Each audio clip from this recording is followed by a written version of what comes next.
Shakur STEVENSON gets a unanimous victory over 12 rounds versus Artem HARUTYUNYAN to retain his WBC lightweight belt. With that victory, Shakur moves to 22 wins with 10 KOs, and Artem falls to 12 wins with 2 losses and 7 KOs. Now remember, Artem last fought Frank Martin and took an L. It was somewhat of a closer fight than his fight versus Shakur, but he did wind up taking a knee in the 12th round. And these last 2 fights were the first time that Artem has ever fought outside of his native Germany. Artem is of Armenian descent, fighting out of Germany. Let's take a look at each fighter individually and then the fight overall. So, we'll start with HARUTYUNYAN. What he did well was, right from the outset and throughout the whole fight, Artem did his best to keep himself a moving target. In the earlier rounds, when Shakur was fighting more at a distance, Artem would use a lot of upper body movement.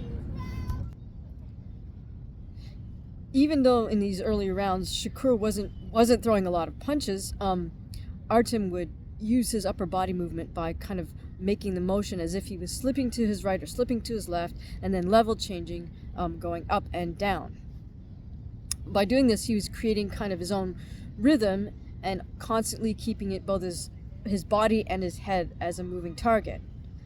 In the later rounds, when the fight was fought at slightly closer distance, Artem showed that he could really make nice tight weaves underneath Shakur's punches and then pivot out rather adeptly. So I think Artem has good defensive technical skills. The second thing Artem did well was he did put his punches together throughout the whole fight. He threw combinations. And he varied the target area between Shakur's head and Shakur's body. Particularly, Artem seemed to want to throw that straight right to Shakur's body. This was a righty-lefty matchup, with Shakur being the lefty.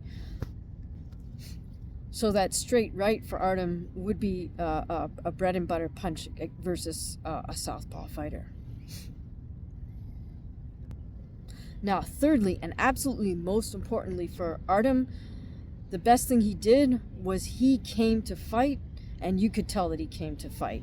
Especially that Newark, New Jersey crowd, which is really and truly a tri-state area crowd with a lot of folks, I'm sure, just heading over from New York City. Now, Newark, New Jersey, a New Yorker can get there. They don't even have to spend a lot of money on a ticket to get there, because you could just take the commuter train called the PATH train. Newark is literally right across the river from Manhattan. So I would assume there's plenty of New York boxing fans that headed over to Newark. Similarly, there's probably a lot of boxing fans out of Philly who headed to Newark for this fight. But you gotta know that both New York and Philly boxing fans are a real tough crowd to please. We don't care about skill so much as we want to see you coming for blood and guts. If you're coming for blood and guts but you have minimal skill, that's okay. We want to see a fight, and if you don't show us that you got that fighting spirit, a New York crowd will let you know that we don't appreciate that. Now, that said, Artem's fighting spirit, plus the fact that his one weakness, which is that he doesn't have a lot of power, all of that put together makes Artem kind of the perfect B-side for any American lightweight at this moment. Again, notice that his record was built in Germany, so he didn't have any exposure until he took that fight versus Frank Martin. Didn't have any U.S. exposure until he took that short notice fight versus Frank Martin. But really, I mean, in a lot of ways, I think we got to give credit to HARUTYUNYAN for basically making this fight, because he was constantly the one who was active for the entire 12 rounds, and he never stopped coming to fight. Like, even when there were moments when Shakur had him hurt him with a couple punches, he never had him in grave danger, but HARUTYUNYAN would kind of regroup and then just come right back. There's no quit in HARUTYUNYAN for sure. So that was probably his biggest asset. Now, his one major weakness is that he doesn't carry a lot of power in his punches, even though he puts them together, and he does seem to have good timing and placement. Now, I wonder if that's just from him lingering perhaps a little bit too long in the amateur ranks, where you don't need power, you just need to score a lot of punches, or this could simply be whatever's going on in his camp with his coach and the sparring partners that they select. But HARUTYUNYAN did say post-fight that he does want to come to the United States more, that he wants more exposure. And I would say, hey, come on over, bring your whole camp, do your whole training camp here in the U.S., get used to this American style of boxing, and, who knows, you may be able to add another wrinkle to your fight game, Artem. We'd love to have you. You seem like a really upbeat, jovial guy, and you seem like you'd be a great training partner. So yeah, I'm inviting him to the United States. I can't put him up or anything, but I'm saying, hey, I think it would be a great idea if he came and did a camp here in the U.S. Check out Glendale, California. I'm sure they'd welcome you with open arms to the Armenian Glendale community. Now that said, let's take a look at Shakur. Perhaps predictably, Shakur started out a little bit slow, and I think it was pretty much on all three judges' scorecards that they had to give the first round to Artem, because Shakur just didn't do very much at all. He threw out the occasional punch without really any bad intention behind it, and would sort of lean back in a semi-shell type defense and just actually step backwards. So for the first few rounds, that was his approach. Now, what did he do well? Well, once he decided to pick up the pace, Shakur did put his punches together well, and he did place his punches well. So in spite of the fact that he had far less just overall volume than Artem, especially in the early rounds, if he did land, two punches, as he did, say, towards the end of the round, those two punches, like a jab straight left, you could see they had an effect on Artem just by Artem's reaction, the snapback of his head, or later on how Artem would react to a body shot from Shakur. So to his credit, Shakur does have very good accuracy, precision, and timing once he decides to let his hands go. And he can throw very nice combinations, the variety of nice tight uppercuts, hooks, straight jabs, and his straight left. He also throws a decent body shot. Now, what did Shakur not do so well? Well, I think part of it is just his approach, because it seems like he wants to be a counterpuncher.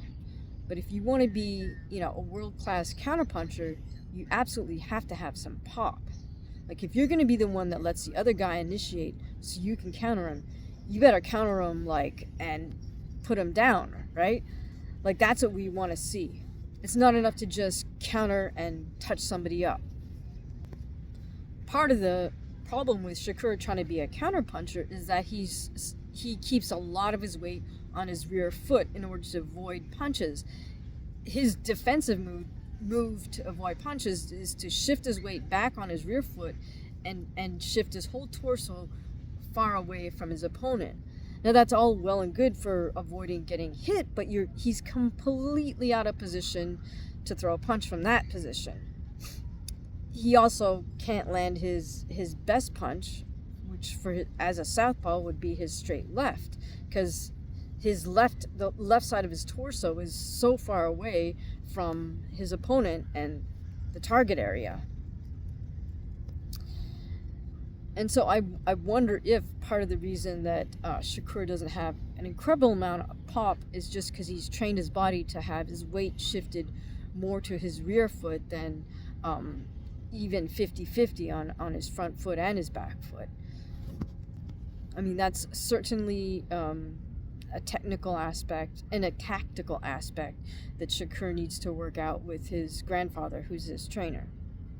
Now, the biggest downfall, I think, for Shakur in this fight was almost sort of not his fault completely, but unfortunately for him, I think it was just after the 4th round, he got caught on camera mouthing the words, "I'ma take him out," like meaning the next round, as he's walking back towards his corner.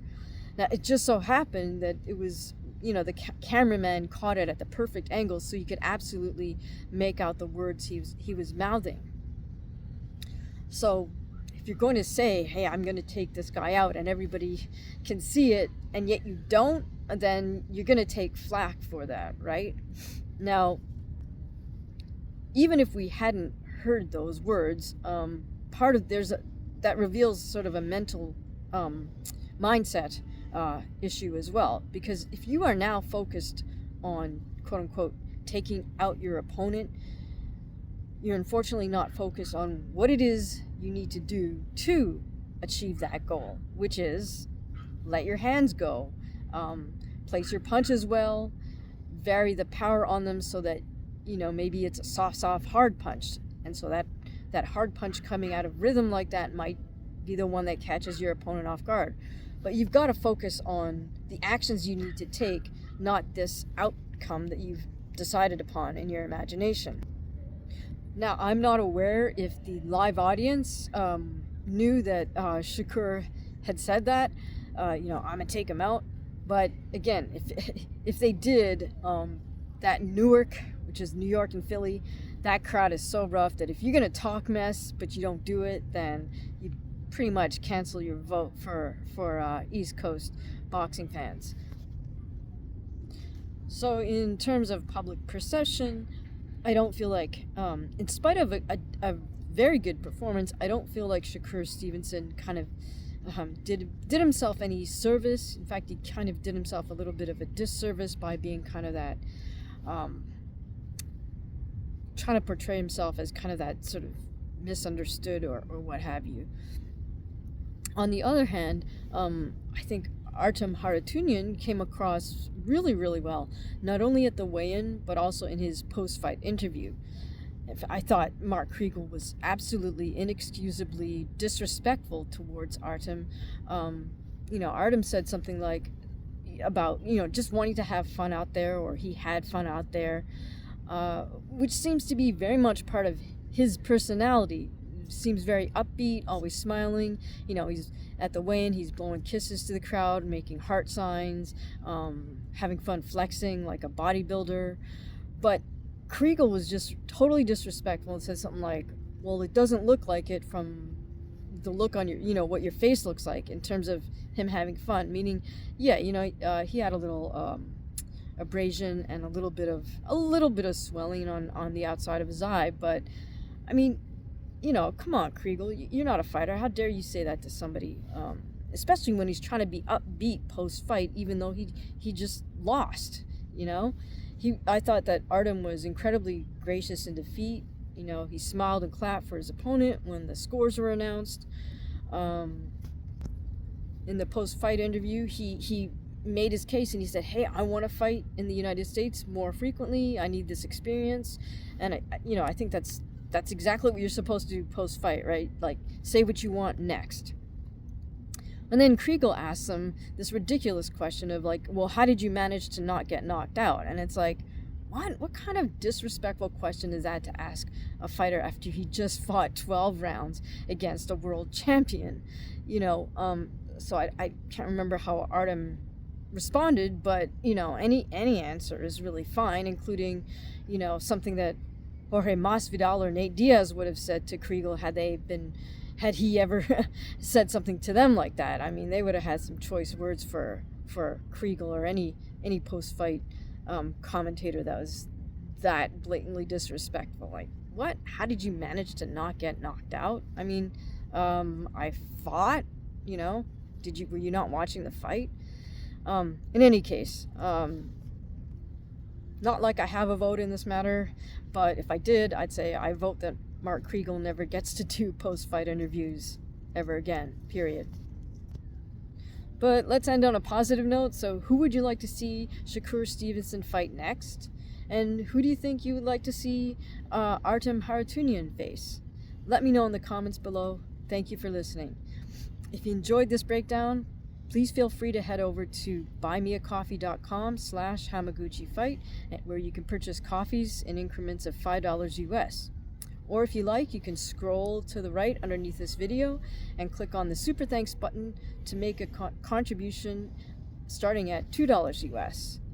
If you really enjoy intelligent discourse about boxing, MMA, and other interesting topics, feel free to join us in the members only forum. You can either scroll up to the banner and click join, or scroll down to the description and click on the link there. Thank you again for listening, and I hope to see you soon.